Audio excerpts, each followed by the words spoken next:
جی نہیں، ہرگز نہیں، بلکہ میں یہ دعوے سے کہہ سکتا ہوں کہ ان میں کچھ کالے تھے تو کچھ گورے تھے، ان میں کچھ امیر تھے تو کچھ غریب تھے، ان میں کچھ اونٹوں اور ہاتھیوں کے رکھوالے تھے تو کچھ بکریوں کے چرنے والے تھے، ان میں کچھ آقا و مالک تھے تو کچھ نوکر و غلام تھے، ان میں کچھ محلوں میں رہنے والے تھے تو کچھ چٹائی پر سونے والے تھے، ان میں عثمان غنی بھی تھے تو بلال حبشی بھی تھے، ان میں صہیب رومی بھی تھے تو سلمان فارسی بھی تھے، ان میں ابو ذر غفاری بھی تھے تو طفیل دوسی بھی تھے، ان میں مالدار مدینہ حضرت ابو طلحہ بھی تھے تو فاقہ کش حضرت ابو ایوب انصاری بھی تھے۔ ورحمۃ اللہ وبرکاتہ۔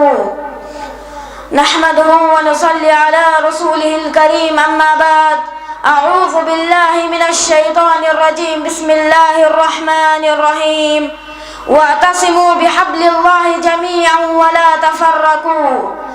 برادران اسلام، معزز سامعین کرام، عزیز دوستوں اور پیارے ساتھیوں، گفتگو کا آغاز کرنے سے قبل مناسب سمجھتا ہوں کہ آپ کو اپنے موضوع سے آگاہ کرتا چلوں۔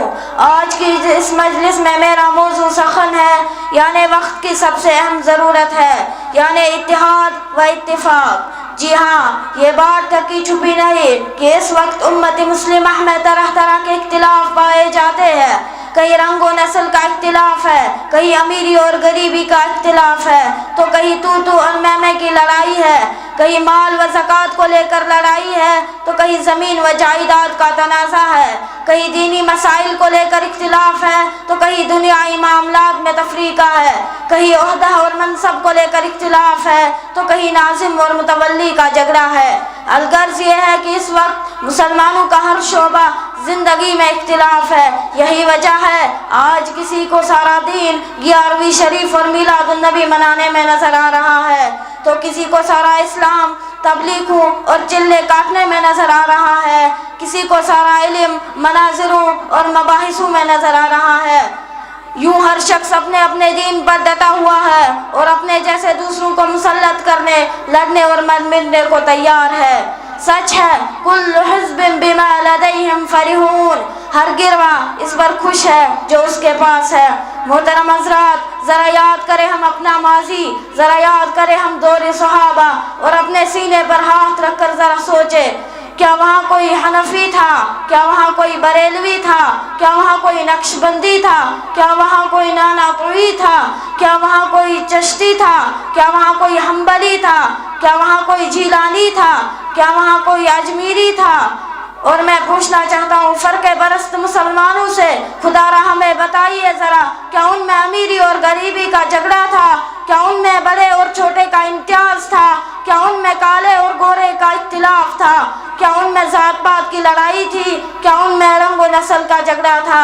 تو اور میں کی لڑائی تھی؟ جی نہیں، ہرگز نہیں، بلکہ میں یہ دعوے سے کہہ سکتا ہوں کہ ان میں کچھ کالے تھے تو کچھ گورے تھے، ان میں کچھ امیر تھے تو کچھ غریب تھے، ان میں کچھ اونٹوں اور ہاتھیوں کے رکھوالے تھے تو کچھ بکریوں کے چرنے والے تھے، ان میں کچھ آقا و مالک تھے تو کچھ نوکر و غلام تھے، ان میں کچھ محلوں میں رہنے والے تھے تو کچھ چٹائی پر سونے والے تھے، ان میں عثمان غنی بھی تھے تو بلال حبشی بھی تھے، ان میں صہیب رومی بھی تھے تو سلمان فارسی بھی تھے، ان میں ابو ذر غفاری بھی تھے تو طفیل دوسی بھی تھے، ان میں مالدار مدینہ حضرت ابو طلحہ بھی تھے تو فاقہ کش حضرت ابو ایوب انصاری بھی تھے، ان میں سپہ سالار خالد بن ولید بھی تھے تو کمزور و نابینا حضرت عبداللہ ابن ام مکتوم بھی تھے، لیکن قربان جائے ان کی اس جماعت پر الحمدللہ کیا اتحاد و پیار تھا، کیا محبت تھی، کیا اخوت تھی۔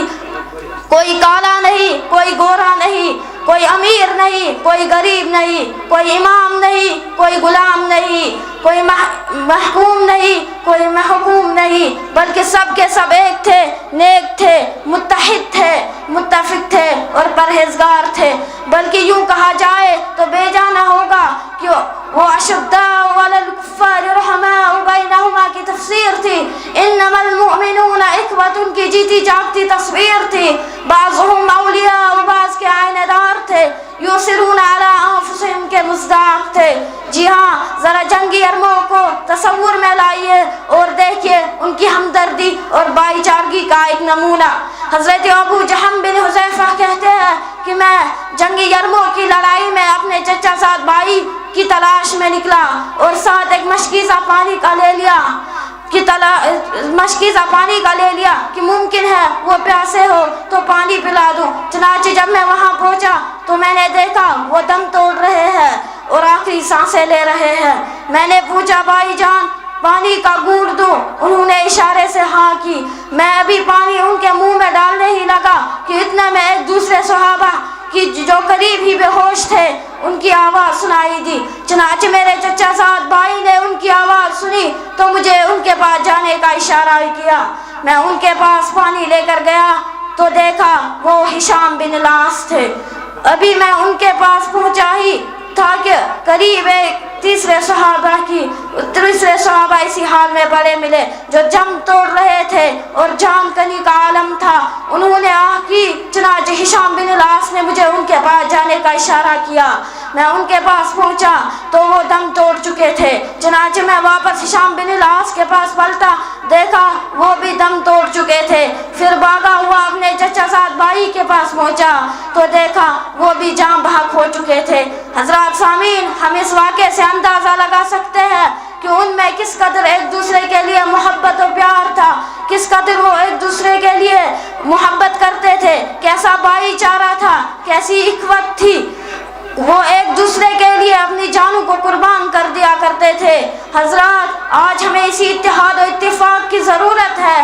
اتحاد وقت کی ضرورت ہے، اتحاد وقت کی پکار ہے، اتحاد مومن کا ہتھیار ہے، اتحاد مومن کی شان ہے، اتحاد مومن کا ایمان ہے، اتحاد مومن کی غذا ہے، اتحاد وقت کا چیلنج ہے، اتحاد وقت کی سب سے اہم ضرورت ہے۔